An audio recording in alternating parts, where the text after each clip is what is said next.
Olugono ane bulu kwa made no kunuma onye me nkoma ebuni eyendo si ajide nkoji na aga n'iru biko ka anyị gbakọ kịta wee kene Eze-Ana Eze-Ana ga-adị Eze-Ana ugochitubelu Eze-Ana ugochitubelu nwoke ọma na oraifite ị ga-adị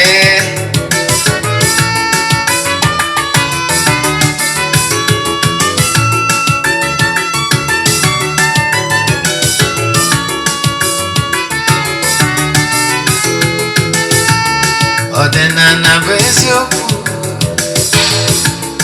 ọdịnala bụ ụzọ ndụ ị ma na o nwere olu na-eti mkpu na-asị ụmụ Igbo chigharịa ụmụ Igbo chigharịa kwa mbọsị ọ na-eti n'ụtụtụ n'abalị ọ nọ na nkụzi Eze-Ana Eze-Ana ugochitubelu onye ọma na oraifite onye mmasị ozi ọma ọdịnala gaba n'iru Eze-Ana ugochitubelu onye mmanye je eme ọnụ ọdịnala bụ ụzọ ndụ gaba n'iru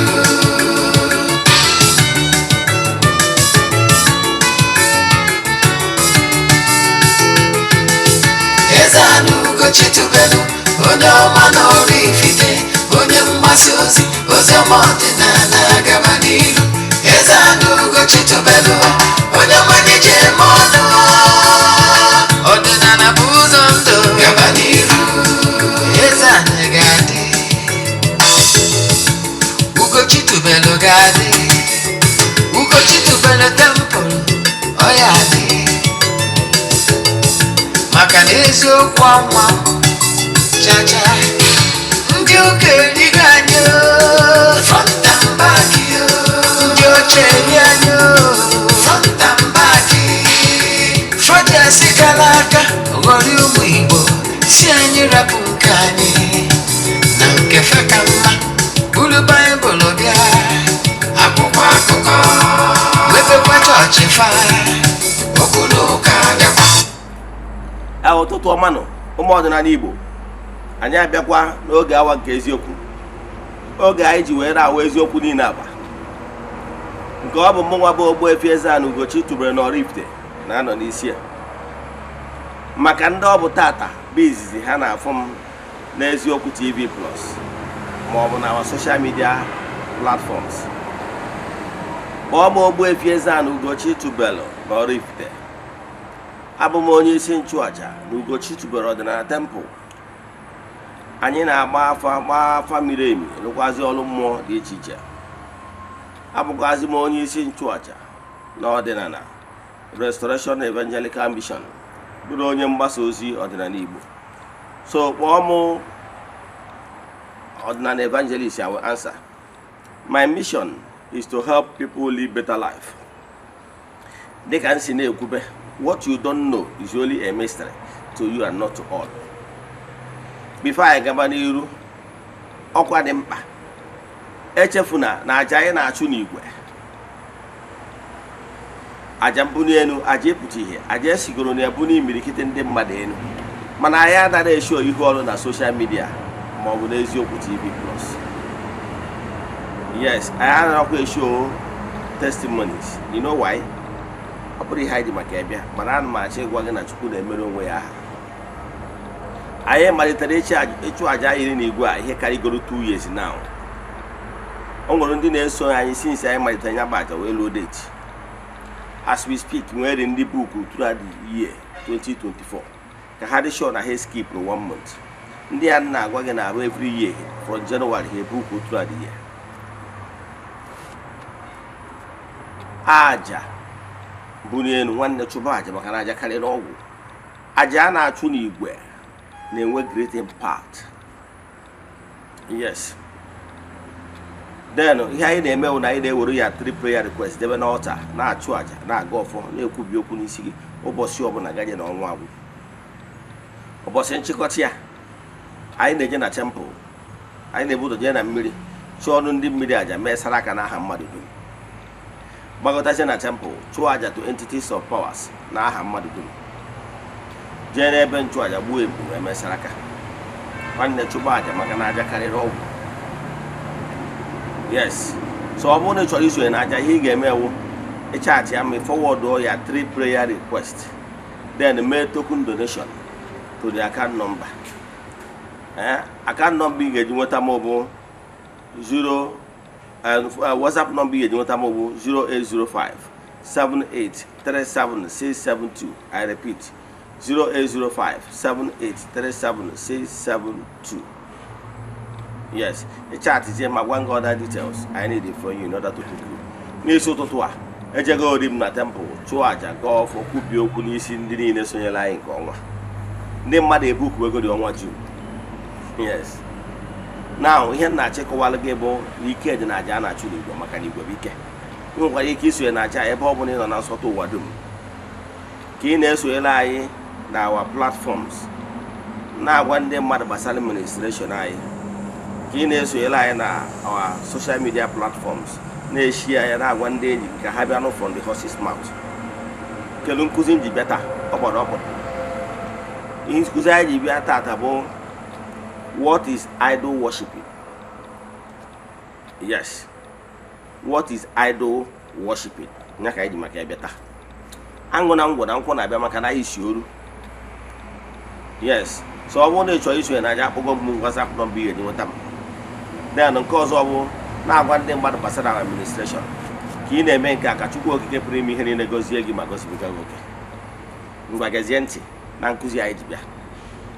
Gịnị ka anyị chọrọ ịkọwa? Ọ bụrụ na ị na-ege nkụzi a, o nwee for any reason eneghị anya na ị na-ege anyị site n'Eziokwu TV Plus ewe ọkụ and ị chọrọ ige tọpụ nkụzi a, jee na my YouTube channel Ogbuefi Eze-Ana Ugochitubelu na oraifite. Nkụzi ọbụla nkụziri na any social media platform maọbụ na Eziokwu TV Plus ọ dị na YouTube, jee ebe anyị ga-enwee ya. Anyị nwere over 1000 lectures nkụzi anyị na-akụzi n'ọdịnala ụbọchị ọbụla. In fact, o nwere nkụzi ọbụla maọbụ ihe ọbụla ị chọrọ ịma gbasara ọdịnala Igbo anyị emetụbere aka in the past. Now, gezie ntị ma gee ntị nke ọma. Anyị kwuru na isiokwu anyị taata bụ what is idol worshiping? Kedu ihe bụ mmadụ inwe chi ọzọ, ife ihe ọzọ dịka alụsị? Anyị wee kwuo na ya bụ ihe anyị chọrọ ịkọwa taa so n'iwu nyawa bụ iwu nke Chukwu nke abụọ, the second commandment, nke sịrị do not have another God before me. Enwena chi ọzọ maọbụ ihe ọbụla ịtụkwasara obi nke iwelu wee replace ya ọnọdụ Chukwu in creation. Ọ bụrụ na ị ge ntị, anyị ga-akọwa nkụzi etu ọ ga-esi doghị anya. Ndị maara nkụzi mana ana m like ịkọwa ya etu ọ ga-esi doo anya bute ihe ọmụmaatụ dịgasị na ya. Ihe anyị ji like iwepụta oge kọwaa ihe ọfụma bụ na anyị kwenyere ma kwenyesi ike na o nwere ndị na-esonyere anyị na mmadụ niile anọ na the same level.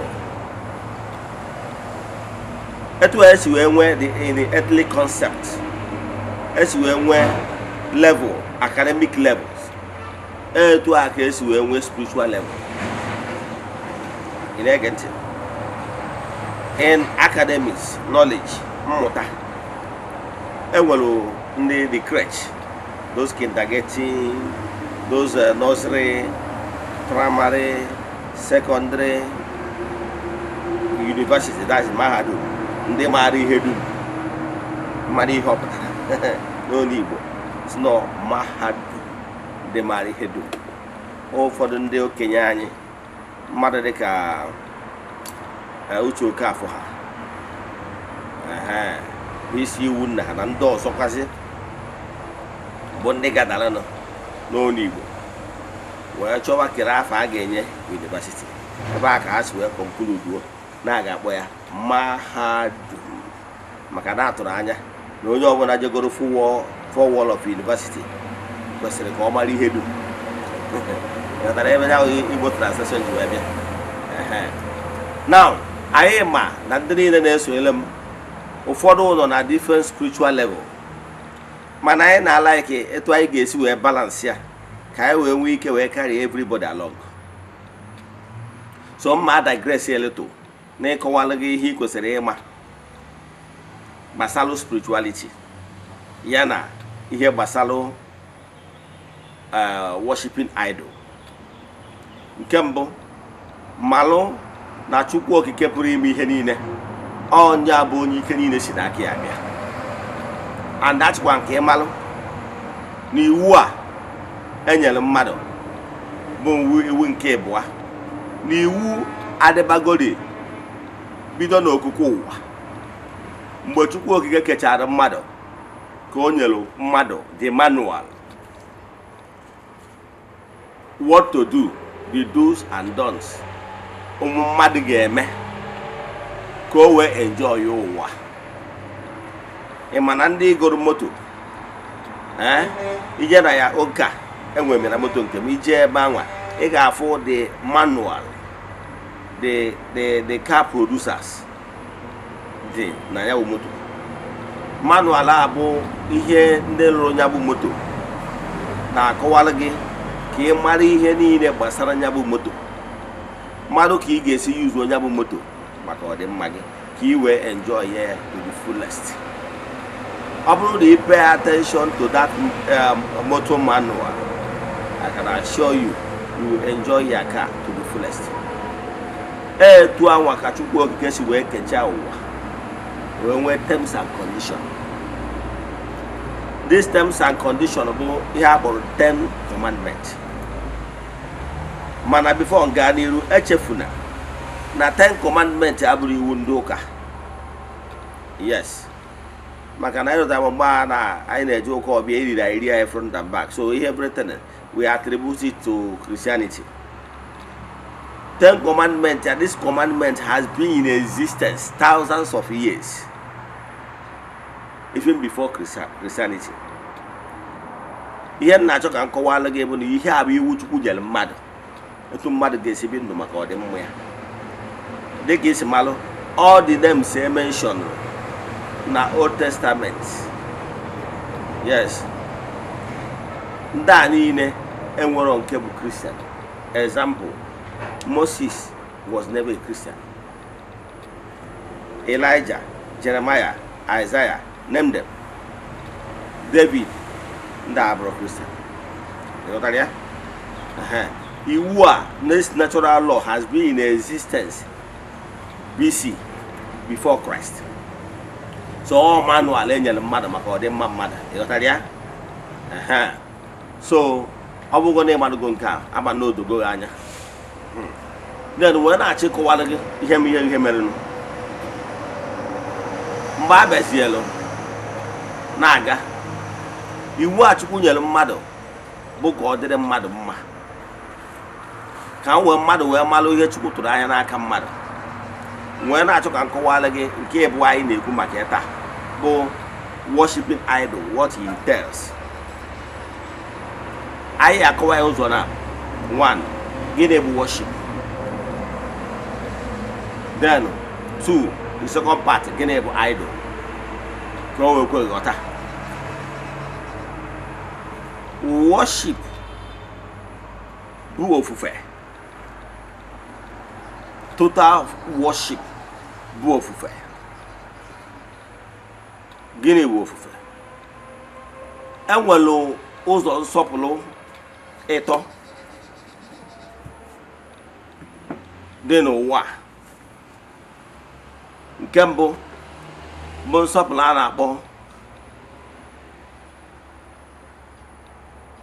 dulia. Enwere ọzọ nke bụ akpọrọ hyperdulia, nsọpụrụ kpọgotakwa anụ. Then nwee the third one a na-akpọ latria. Yes, that latria is worship. Aṅụ na ngwọ na nkwụ na-abịa. tulia bụ nsọpụrụ mmadụ na-enye onye kianụ dịka onye tọrọ gị atọ, dịka nsọpụrụ mmadụ na-enye nne ya maọbụ nna ya maọbụ onye ọbụla bụ ya senior, maọbụ onye ọbụla bụ nnukwu mmadụ dịka onye eze, maọbụ nnukwu mmadụ dịka onye a na-akwanyere ugwu n'obodo, elida. Ka mmalụ ha mgbe ezi dị n'ụkwụ ụkwa, mgbe ezi dị n'ụkwụ ụkwa, mgbe isi ọgọdọ na-adị ebe ekedoro ya. Etu esi ekene onye eze, mgbe ịpụta n'ihu onye eze, ebe awụọ ise gburu ana menata si eze ị ga-adị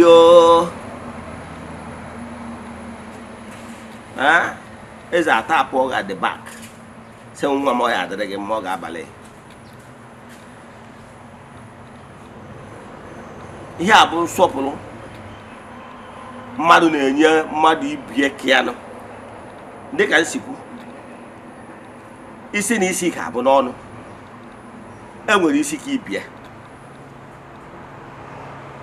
maka na isi na-ebu ogiri na-ebu ogiri, isi a na-ebu ogiri bụ ogiri, ogiri a jụọ ya ọnụ.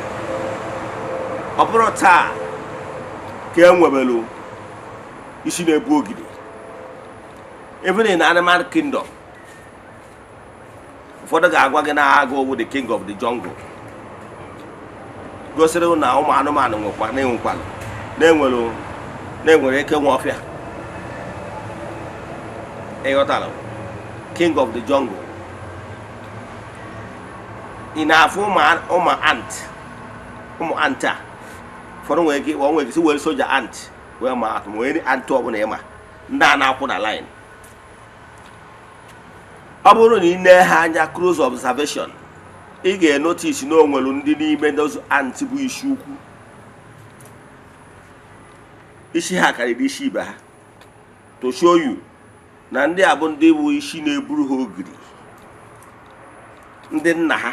Iwe were ma atụ ka ị wee ghọta nkụzi m ọfụma. Enwee ihe siri ike, ndị ọta akpọ a bụ ndị ha na-ebu ụzọ lead the war. Etu a ka ọ dị na ụwa mmadụ.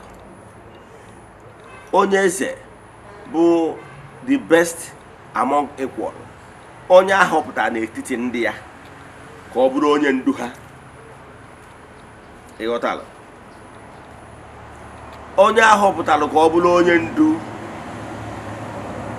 bụ ofu onye n'ime ndị ọ na-edu, ma na-ahọpụtara ya kwanyere ugwu dị elu, debe ya na leadership position, maka na Chukwu na-eme mmadụ eze. Onye ahụ ahọpụtara ka ọ bụrụ onye ndu, a na-akwanyere ugwu pụrụ iche karịa ugwu mmadụ na-akwanyere onye ọgbọ ya. You know why eji akwanyere ugwu pụrụ iche?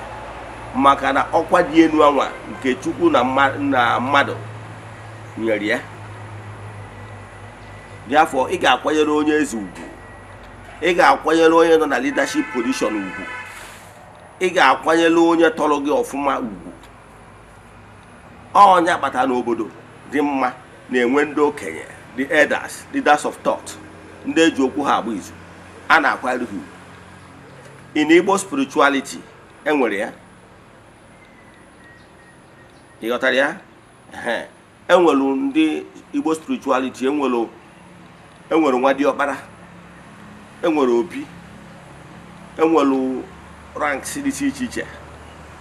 N'echiche a na-echi n'ala Igbo, enwere echiche dị iche iche dịka ịwa akpa aja na echiche ndị ọzọ a na-echi ma ọ igbu isi. Mana abịa n'ala Igbo, na echiche a na-echi echi bụ mmadụ chi ọzọ, ma na ọnọdụgo na the higher rank, asa ya ile. Ndị chiri ezigbo ọzọ ka ndị ekwu maka ndị chiri ọzọ, ndị ụka asa ya ile. Ihe eji asa ile abụ na ị ga na-ekwu eziokwu mgbe dum, na ife ọchịchị na ọhịa abụ ọchị, ife oji si na ihe abụ oji, n'ime eri ngarị.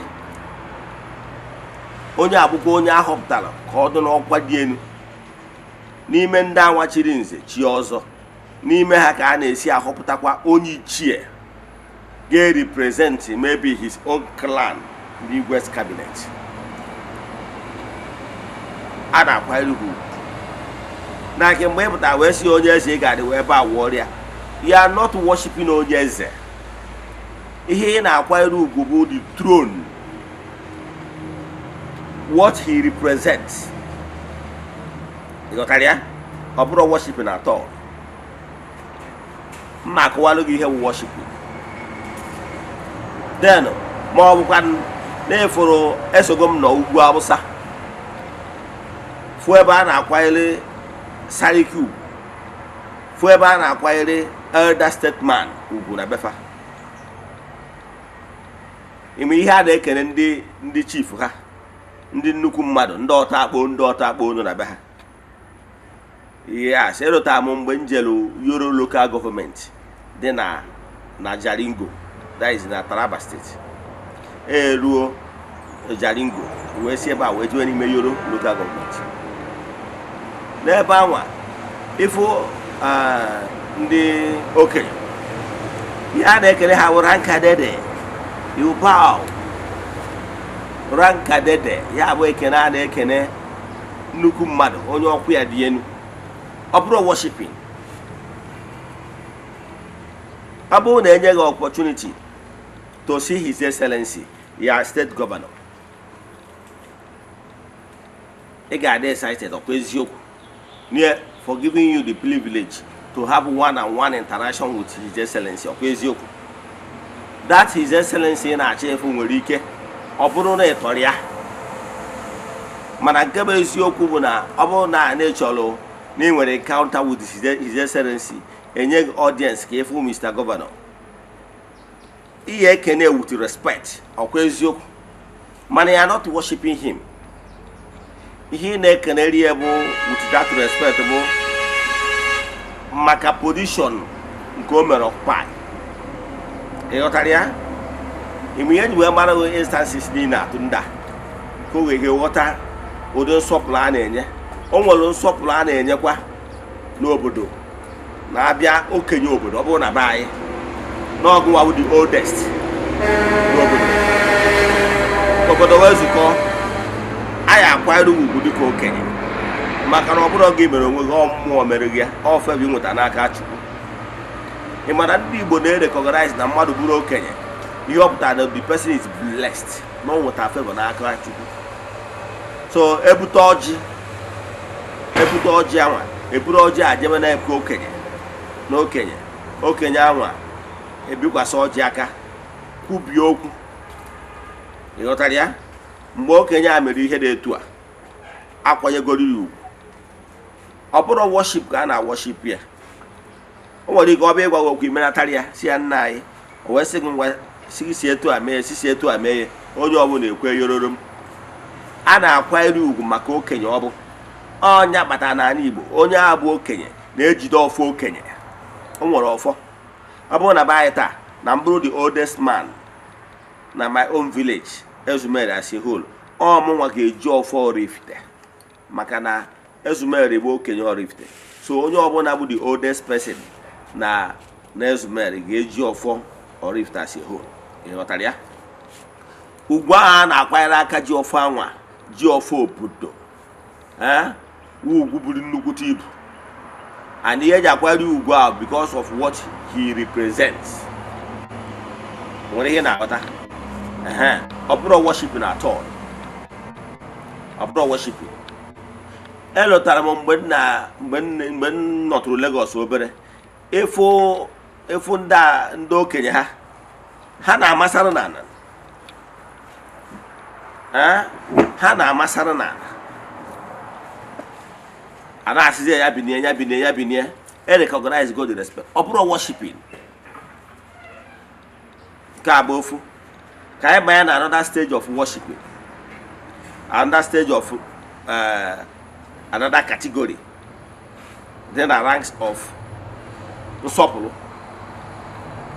The second stage, ọ bụrụ worshiping, the second stage a na-achịkwa kama na nsọpụrụ dị elu karịkwa nsọpụrụ nke ọzọ, nke mbụ anyị kwuru maka ya. nsọpụrụ nke ọzọ bụ nsọpụrụ ị na-enye mmadụ ibe gị. ịghọtara ya? That dulia bụ nsọpụrụ mmadụ na-enye mmadụ ibie mana onye akazie n'ọkwa dị elu. Then o nwere nsọpụrụ ọzọ a na-akpọ hyperdulia. Hyperdulia bụkwa nsọpụrụ mana ọ kakwa nke akpọrọ dulia. ịghọtara ya? Nsọpụrụ a bụ nsọpụrụ a na-enye ụmụ mmụọ, entities of powers.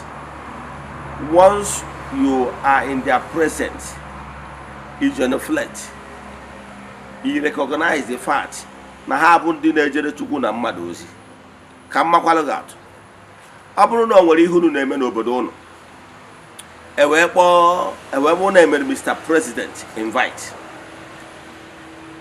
Ọ bụrụ na Mr. President abịawuro wee send ya maybe a minister, onye nnọchite anya ya ka ọ bịa na ya bụ event, a ga-recognize ya nye standing ovation na ọ bụ onye nnọchite anya Mr. President na that event.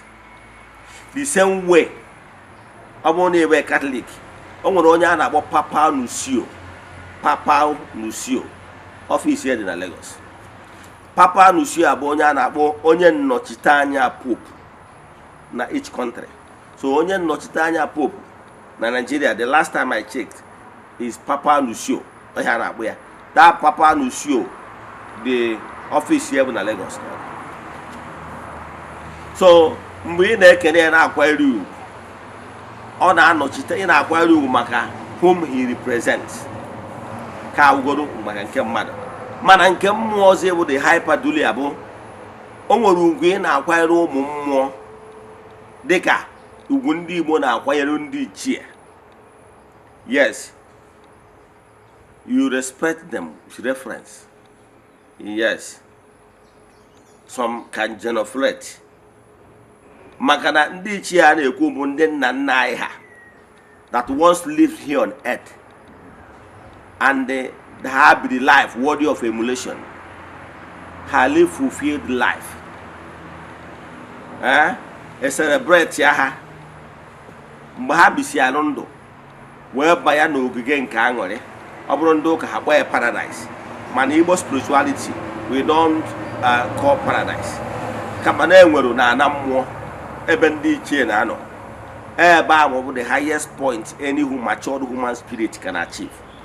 So you hope that onye is esoro na decision making body. So onya the highest maturity any human spirit can achieve. A na-akpọ ha ndị ichie. So ndị ichie o nwere ugwu a na-akwanyere ha because na ha esonyebego na ndị nwe ọnụ na-ekwurunu. Ịghọtara ya? Ndị ụka kpọrọ ha the saints. Now, enwere other entities of powers. Ọ bụrụ na ụka ka nwere ụka mara ga-atụ iwe ghọta ihe na-ekwu. Mgbe anyị na-eje ụka ọbịa, okay, si wepụ the throne of divinity, the throne of God. Mgbe anyị na-eje ụka ọbịa, a ga-agwa gị na enwere the throne of the queen of heaven, etu ndị Catholic si akpụ ya. Ha ruo at that level ahụ hirutabaru Virgin Maria. Then ha gwagwa gị na enwere the 24 elders, na enwere the 24 elders, gwa gị na enwere the 9 choirs of angels, gwa gị na enwere principalities and powers, gwa gị na enwere elders. Then gwawazie gị wee dịrịzie gbadatawazie. Gwawazie gị na enwere the throne of the saints and the angels. You know, go about 9 choirs of angels. I go back in there with the cherubim, the seraphims, the thrones, then the angels and the archangels and the rest of them. Here in our categories, hanyelo, ike di iche and level di iche. Man, Igbo spirituality, ayi nwere ya. Igbo spirituality, ayi ma na enwelu ndị egede na ndị mbụ. Ya man inugo da mweji ambụ. Ndị Igbo ma na enwelu ndị egede na ndị mbụ. Ejuwana m ihe ndị egede na ndị mbụ mini. Yes, ya bata na ịmara ya bụ na eriri eri, ọ bụrụ ya ka anyị bara ikuchita. Enwelu ndị okenye, enwelu ndị ichie, na mmụọ n'etu Igbo si agụ. Enwere ndị anị ka ntana wee gbaratabazie. Enwelu ụmụ mmụọ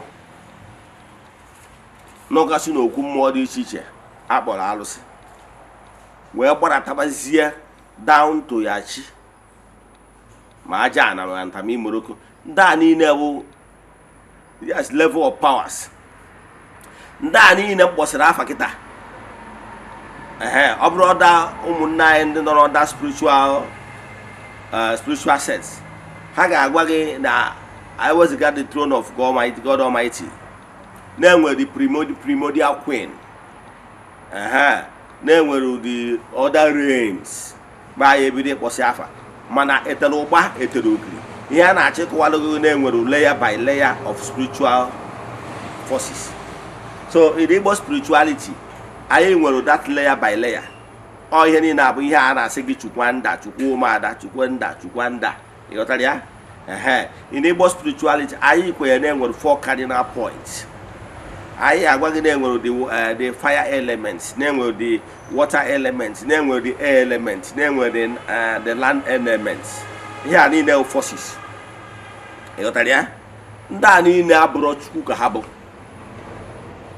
Ndị a niile bụ ndị angelu nke Chukwu. Agwara gị na earthly ranks bụ prototype of what is happening in the spiritual realm. Na earthly governance, etu esi wee bịa nwee Mr. President ọ nọrọ na Aso Rock.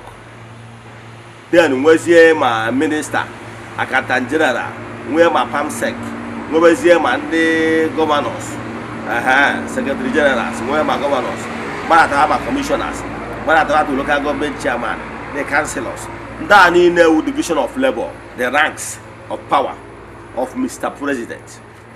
So n'ike Mr. President and Federal Republic, those ndị a mkpọrọ afa from minister down, they are there to serve the Mr. President agenda and to serve the public. So all n'ike of the Federal Republic as enshrined in the Constitution, n'ike Mr. President ka ha ji a function. Ịghọtara ya? Then etu a ka Chukwu okike pụrụ ime ihe niile. Dịka nsi gwa gị na earthly distance governance will prototype of what is happening in the spiritual realm. Now, Chukwu okike pụrụ ime ihe niile, onye ike niile si n'aka ya abịa, nke nwere ike ịfụ anya. He is the unmovable mover.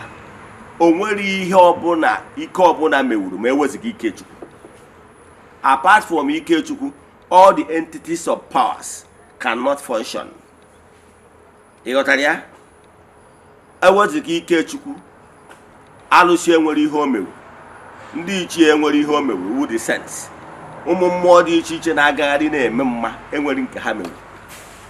God is the supreme head. Yes, all power flows from him. Eweziga ike enwere ihe ọbụla mmadụ mewu. So ụmụ entities of power a bido na chi onye ụwa gị, bido na ndị ichie ma ụmụada ma ndị egede ma ndị mbụ, principalities and powers, ndị ichie, ndị anị ka nta na ndị a niile, they cannot do anything without ike Chukwu. O nwere ihe ịghọta? So in my teaching, akpọrọ m ndị a niile ndị angelu nke Chukwu, ndị na-ejere Chukwu na mmadụ ozi. They are there to worship God. Their workings is for the glory of God Almighty. However, as they are working, they are coming in contact with human beings. So, mgbe ha na-arụ ọrụ ha, ha na-abịa in contact with human beings. Ịghọtara ya? So, maka na eweziga ike Chukwu nwere ife ha mewu. So, ike niile ha na-dispense, ike niile ha na-radiate bụ n'ike Chukwu. Maka na Chukwu okike, mmadụ ya enwewu direct access to God Almighty, whom everything is made possible. O nwere ihe ịghọta? So, mbọsị m na-akọwara gbasara ike Chukwu, agwara m gị na ike Chukwu dị ka power source, that giant pole, giant this thing na-ada afụwa na-esi from forest to forest, na-eburu ọkụ from Kaijidan to other states in Nigeria. That pole a na-akpọ power source. You dare not tap current directly from that pole to your house. You got that? Mana, because of all that stepping down, then ọkụ ewebezie to low tension nke ya na-atapụzi ọbara ya house. Maka na ọ dịgo to level mmadụ ga-enwewe ike make use of it. Etu a ka ike Chukwu dị. The God Almighty na-ekwu maka ya. He cannot have direct access to interact and see God one-on-one. Ị ghọtara ya? Chukwu okike na-esi na ndị angel ya niile a kpọsịrị aha. Ndị angel a na-enye aka butuo ikie maka na ihe eji wee tewe ha ka ha wee bụrụ intermediary. Ị ghọtago? Ka ha bututu ike ka Chineke esizie n'aka ha wee na-dispense his powers. Maka na Chineke na-agbado ụkwụ n'okwu mmụọ wee na-radiate his grace wee na-agwa ndị okwu, because ndị ya cannot withstand his power, raw power direct. So nsọpụrụ anyị na-enye ụmụ mmụọ ndị ichie, entities of powers, name them. Ndị a ka a na-akpọ hyperdulia. Ị ghọtara ya? Ọ dị the same way etu ndị Katọlik ya asị gị na ha anaghị efe Mary mana ha na-akwanyere ugwu. Ị ghọtara ya? Nsọpụrụ ndị agha ya asị gị na ha na-akwanyere Mary, ha na-akwanyere ndị saints ka a na-akpọ hyperdulia. O nwere ihe ịghọta?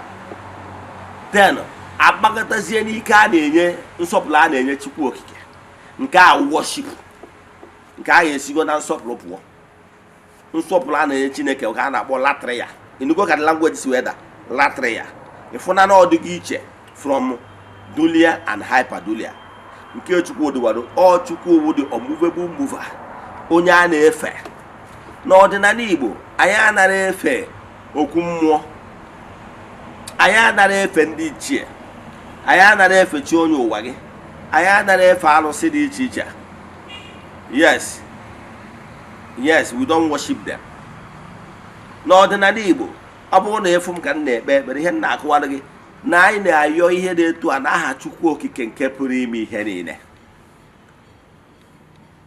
Anyị anaghị ayọ ma ọ bụ na-efe ndị mmiri, ma ọ bụ ndị anyanwụ, ma ọ bụ ndị ikuku, ma ọ bụ ndị ajaana. Anyị anaghị efe ha, kama na anyị na-akwanyere ha ugwu maka na anyị mara they are as intermediary. Ha nọ ka the entity of power. Chukwu okike na-agbado ụkwụ na ha wee pass our information wee gozie anyị bụ ndị ya, maka na we can't stand the raw power of God Almighty direct. So all ife ha nọ as intermediaries. So mana onye ọdịnala Igbo na-efe bụ Chukwu okike pụrụ ime ihe niile. Forget about statues, carved image, ihe akpụrụ akpụ maọbụ ihe eserese. Ndị a niile bụ is a medium, that is ihe edebelu ka e wee na-elota the symbol. Is generally just a symbol ka e wee na-elota ike that symbol represent. Ka mmakwara gata maka gịwa na-ekwu maka ihe akpụrụ akpụ ama nnọọ ọnya ka ọ na-abụ nlota arụ na asị na ọdịnala efe alụsị. Ọ bụrụ eziokwu, whether ma ị na-efe ihe efe depend n'obi gị. Ije na book of Numbers, ị ga-afụ ebe ndị Jew megide ime ihe nji ekwu otu Bible, maka ụfọdụ ya sị dibịa ọ na-ekwu otu Bible. Yes, I was once a Bible scholar, so mma akụwala gị and ihe nji ekwu otu ugwu Bible bụ na m maara na 80% of my audience are once Christians, or na ha abịago across Bible in one way or the other. So mmesi n'ihe ịgba wee marụ atụ na akwụkwọ book of Numbers. Ewee sị na agwọ malitere na-ata ụmụ ndị Juu, na-atagbusi ha maka ekweghị ekwe ha, maka nnupụ isi ha. Moses their leader wee yọwa Chukwu okike kere ihe a ga-eme na ụmụ mmadụ na-anwụsịkwa. Chukwu okike wee sị ya Moses, ya jee kpụọ agwọ. Yes, ihe yiri ihe anwa na-ata ha, ha jee kpụọ agwọ. Ha kpụchaa agwọ a nya ha ngịa ya n'elu osisi. Na nke a bụ his commandment to you Moses, na onye ọbụla nụrụ onu m rube isi wee obey this commandment nyere gị, wee n'anya rube isi wee n'anya na agwọ anyị kwụwarụ n'elu, na onye a ga-adị healed. o nwere ihe ịghọta. Mgbe a kpụchara agwọ adebie, ndị niile rubere isi mee ihe e kwuru n'anya na anya bụ agwọ anwa dị healed. O nwere ihe ịghọta. Are you saying na Chukwu Okike si akpụ n'ihe, si efe n'ihe, chikwazi si kpụọ? Ihe Chukwu Okike na-ekwu ihe a bụ na onye ọbụla nụrụ commandment ya, maka na prophet ya has said, ihe ọ pụtara na onye a rubere isi wee na anya bụ ihe. Mana onye a na-ene anya na anya bụ ihe anaghị ene anya na agwọ abụ n'ọnya nwa bụ Chukwu. Ọ na-erube isi maka what that agwọ represents, the power that agwọ represents bụ ike Chukwu. Ka Chukwu Okike wee gbakwasị ụkwụ na anya agwọ akpụrụ akpụ, wee radiate, wee pass ya his blessings upon his people. So kedu ihe na-achọ ịkọwara gị? Etu anwa ka Chukwu Okike si agbakwasị ụkwụ n'ihe akpụrụ akpụ maọbụ ihe esere ese, wee radiate his people, radiate his grace upon his people. Ka mmakwara gị atụ, mgbe ụmụ Israel na-enwe problem with ndị obodo gbara ha okirikiri, Chukwu Okike sịrị ha ji eme igbe ọgbụgba ndụ. Na igbe ọgbụgba ndụ a, one of the things dị n'ime ọgbụgba ndụ a bụ the 10 commandments. Wee gwa ha na m ga-abụrụ unu nna, na m ga na-echekwa unu n'aka ndị ilo unu, mana unu ga-emere m ihe unu ga-emere m unu ga-edebe iwu iri a. Na unu debe ha n'iwu iri a, ya bụ terms and conditions, na ya ga-abụrụ unu nna. Okwucha nke ahụ, iwu iri a so n'ihe dị n'igbe ọgbụgba ndụ a. O wee sị ha kpụọ 2 cherub. A na-akpọ cherub, daisi ihe akpụrụ akpụ na abụ oke na nwunye, ka ha fesie onwe ha. Iso ihe akpụrụ akpụ so n'ihe dị n'ime igbe ọgbụgba ndụ, nke e wee na-agbakwasị ụkwụ na ya bụ ihe akpụrụ akpụ na igbe ọgbụgba ndụ a, wee nụọrọ ha ọgụ. So ndị Juu mgbe ọbụla ha jewere agha buru igbe ọgbụgba ndụ anwa, Chineke na-esi n'igbe ọgbụgba ndụ anwa wee radiate ikie, wee mee ka ha tụrụ ugo, wee nwee mmeri. O nwere ihe ịghọta. So Chukwu Okike kwuru sị akpụrụ ihe, abụrụ si akpụrụ ihe ka o minuru. Ihe o minuru bụ ga-efe na ihe ndị a akpụrụ asif na ha bụ Chukwu. Gị nwere onwe gị bịa na be gị kpụọ ihu ya fada, ije na wedding homes ị ga-afụ ya, ịkpụọ ihu dị ya fada does not mean na ha na-efe dị ya nna. Ịbịa na obibi ya afụ picture of my late father, ọ bụrụ na nna efe ya, kama ọ na-represent, ọ na-erotara m onye ọ bụ. Ịghọtara ya? So ihe ndị Igbo ji awa abịa n'okwu mmụọ, onwe ihe akpụrụ akpụ maọbụ ihe atụrụ atụ maọbụ ihe esere ese. Ihe a bụ the mind of human nwere ka esi ebi ụdị a. Mgbe mmadụ nwere ihe mmadụ na-ene anya in front, ọ na-enye aka achịkọta obi mmadụ wee nye direction of purpose. So ihe eji wee dee that image ahụ, ọ ga-eme gị na-ene anya towards that direction, ka i wee ribere no focus. Example, ọ bụrụ na egota kịta weta image ya late father ma ọ nwanne gị, mana gị na ya nọrọ nso, i wee fụ image ya, ọkwọ na-erotara gị nwanne gị anwa, the memories of nwanne gị anwa. Yes, all for that reason ka na ọ ji awa bịa n'ọdịnala Igbo akpọ ihe ọkpụkpụ. Nke mbụ na mmụọ na-agbakwasị ụkwụ, nke Chukwu na-agbakwasị ụkwụ n'ihe ọkpụkpụ a wee radiate ike. Nke abụọ na ihe ọkpụkpụ ahụ akpụrụ na-erotara anyị ihe ha representịrị. Ihe anyị na-akwanyere ugwu ma ọ na-ejenefretịrị abụrụ ihe a akpụrụ akpụ maka na anyị ma onye kpụrụ ya, kama na ọ bụ ike na ọ bụ ihe anyị na ihe a akpụrụ akpụ na ihe o representịrị. Ka mmakwara gị atụ ka ị ga-eji mata ihe wụ ihe akpụrụ akpụ, uru ọ bara, ihe o representịrị. Ịma na in Nigeria na every government office na-eje were foto Mr. Governor debe n'ebe anwa. Kedu ihe o representịrị? Ihe o representịrị that na ịkwanyere ugwu maka na onye bụ aka na-achị steeti. Ọ bụrụ na worship ya, ịghọtara ya? Do you know maka gị nwa na-asị why anyị ji aba? Do you know na ọ bụrụ na ijego court, ị na-apụta n'ihu court ebe a, ebe awụọ his lordship, the judge nọ there. You nwere idea? You are not worshiping the judge. Kama maka n'ihi na ọkwa nọ ya, yes, as a judge ka ị na-akwanyere ugwu. So ihe na-achọ ịkọwara gị ka m gwazie ihe worship, ihe wụ ikpere arụsị. Ihe wụ ikpere arụsị bụ ihe anwa maka na o nwere ebe Jizọs na-ekwu okwu na Baịbụl mana ka ha pụta atụma mana ihe na-achịkọwara gị bụ na ihe ọ bụla ị fụrụ n'anya karịa Chukwu okike pụrụ ime ihe niile, ihe a ka ị na-worship. O nwere ihe ụfọdụ n'ime unu na-ege m ntị ime ihe ị na-worship. Ụfọdụ na-worship ego, ụfọdụ na-worship political position, ụfọdụ na-worship nwunye ha, ụfọdụ na-worship enyi ha nwaanyị. Maka na ndị Igbo na-atụ ilu si na meji maka na m fụrụ enyi nwaanyị n'anya wee ghọrọ ube edebere iyi.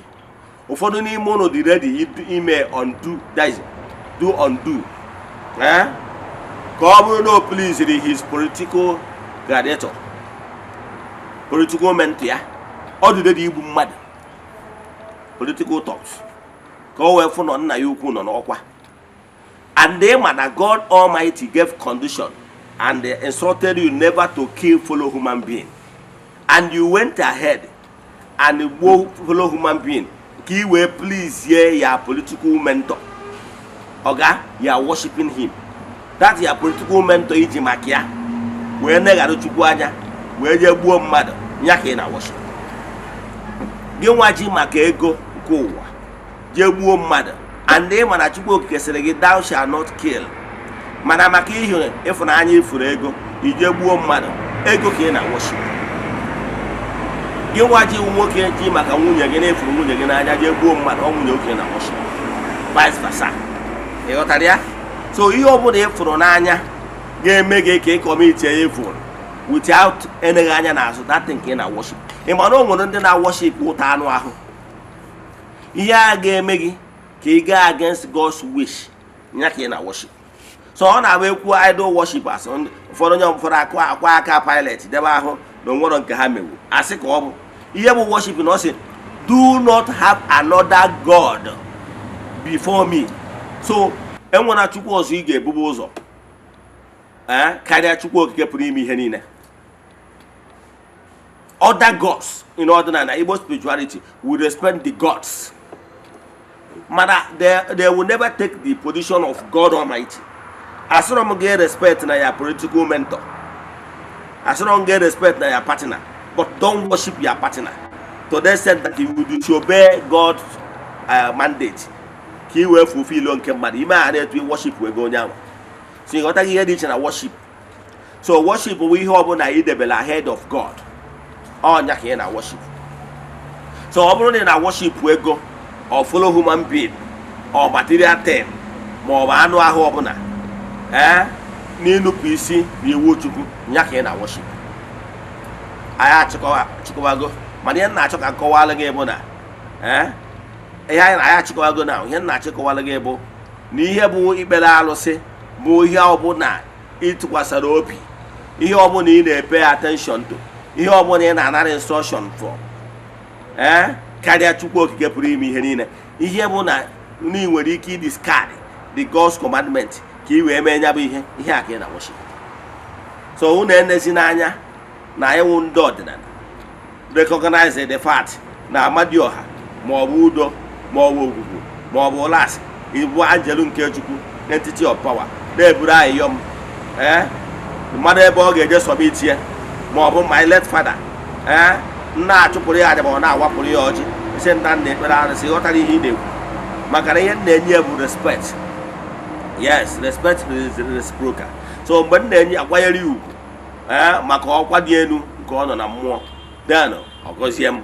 Ịmụrụ na nwatakịrị gwa nwa okenye ebe ọ na-eje, okenye a ga-agbalịrị mbọ ịfụ na n'inweta favor maka ihe ugwu anyị na-akwanyere ya. Ka mma alụ ga ọ bụrụ na o nwere nwatakịrị gị na-ebi na ya na-ebi na face me and face you na-eme this particular nwatakịrị a ịbata ọfụ broda ọbịa nara gị akpa iji wee bata ọfụ ka isi wee were galọn ka ije gbata mmiri, ọsọ broda weta mgbatara gị mmiri, ọ na-eme ụmụ ihe ndị a.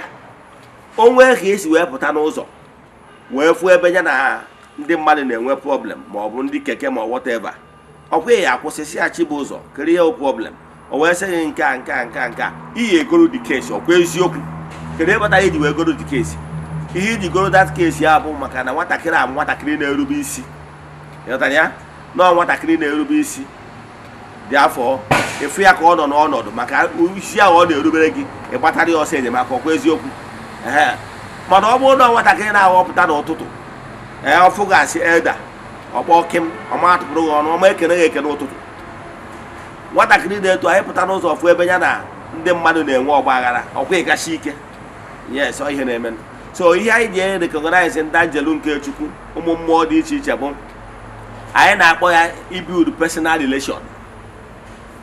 To me, ihe ọdịnala na-eme why anyị ji recognize ụmụ mmụọ ndị a niile we are building personal relations ga-eme mgbe ọbụla ha fụrụ anyị ka anyị nọ na challenging times ha gbatara anyị ọsọ enyemaka dịka gụnwa na onwe gị jere summit quotation na Abuja mana o nwere nwanna gị ma ọ bụ friend gị wu minista ịma ọfisi ya enu jee summit ya quotation of contract quotation sorry bụ aha gị maka na ọ bụrụ na iwe onye ghọtara how things work ị kwesịrị ime mgbe ị na-abịa na Abuja summit ya quotation to Minister of Work Minister of Works. Now Minister of Works ahụ na-achọ summit ya quotation maka contract ị na-achọ while ejighị nwoke ma ọ bụ friend gị ma onye bụ ụlọ wu Minister of Transport. Ọ bụrụ na ị ghọta how things work ihe ị ga-eme bụ ijekwue nwanna gị na-ekenecha isi a nwanna na ọgwụkwanụ quotation ị chọrọ iwedelu summit na Minister of Works ya biko na ị chọrọ ka o tiiri gị arụ na ọ bụrụ na o tiiri gị arụ na iwu nta ya bụ contract na o nwere ihe a ga-enye ya bụ elekọ ntị ọba ịghọtara ya na o nwere ihe iyi enye ihe email gosiri nke mbụ na ịkwanyere ugwu nke ịbụa ekene nwoke na nwaanyị na-agba akịrị ike adịghị agwọta ọzọ kwa eziokwu ugwu ahụ iji ekwanyere ya n'ọfịs wee gwa ya na o nwere ihe iwetara nwere ike mgbe ị mechazi ya naba ma ọ bụ ozugbo anwa ọ kpọrọ osi gị ngwa ka eje n'ọfịs Ministry of Works o ruo ebe ọ sị ya Mr. my fellow colleague minister na onye a nwanne ya nwoke ka ọ bụ biko onwe aka ọ bụla ị ga-enyere ka ịfụ na ihe o ji maka ya bịa na-agara ntịrị ya na ị nwere interest na that quotation o wetara nke bụ eziokwu mụ ị mara na ịma mmadụ amaka ị mara ihe na-achọ na Sokoto dị na Sokoto mana ọ bụrụ na ime ya ignore sorry bụ aha gị etu ahụ o si eme na mmadụ ka o si eme na mmụọ so those ndị anjelu nke Chukwu kpọkọọ dem Ogwugwu Amadioha Udo Ụlasị na ndị a niile na ndị ichie ihe anyị na-eme ewu anyị na-ebuild personal relation so that ka ha tinyere anyị aka wee buru anyị ya anyị wee bugara Chukwu ịghọtara ya ihe anwa ndị sent na ndị na Virgin Maria ndị Katọlik pụtara nọ na alụlụ ha all the same thing ka Amadioha na Udo nọ n'akwari ọgbụgbọ na ndị ichie na-alụrụ anyị o nwere ihe ịghọta ka anyị kwụsị ebe a so anyị adara efe ụmụ mmụọ anyị adara efe ha maka na anyị ma na ha bụrụ Chukwu kama na ọ bụ na ike Chukwu ka ha ji alụ ọrụ ka anyị kwụsị ebe a inwe ajụjụ na nkụzi a ma ọ bụ na ịchọ ka agbaala gị afa miri emi send alụ m meseji na WhatsApp 0805 78 37672. I repeat 0805 78 37672 Mokwan 0813 8243 871. I repeat 0813 8243 871. N'aha Chukwu okike nke pụrụ ime ihe niile onye ike niile si n'aka ya bịa ekwuo m okwu ngọzi n'isi ndị niile sonyela anyị n'oge awa nke eziokwu ma nwoke ma nwaanyị akwuo m okwu ngọzi n'isi ndị Friends of the Temple yana n'isi ndị Children of the Temple asị m na ọmaka ga-emere ụnụ asị m na akakaka ya mụ na jijiji ya mụ osisi fụrụ ụnụ na-atụ ufere atụm ufere agbakụziri ọnụ ya si n'ukwu bụọ ya n'aha Chukwu okike nke pụrụ ime ihe niile onye ike niile si n'aka ya bịa ka ọ dịkwa echi niile n'oge awa nke eziokwu asịrị m na ọ bụrụ na ọnwụ egburu oji eji wee chụ aja na-emecha na ọ ya ekwu ome udo dịrị ụnụ.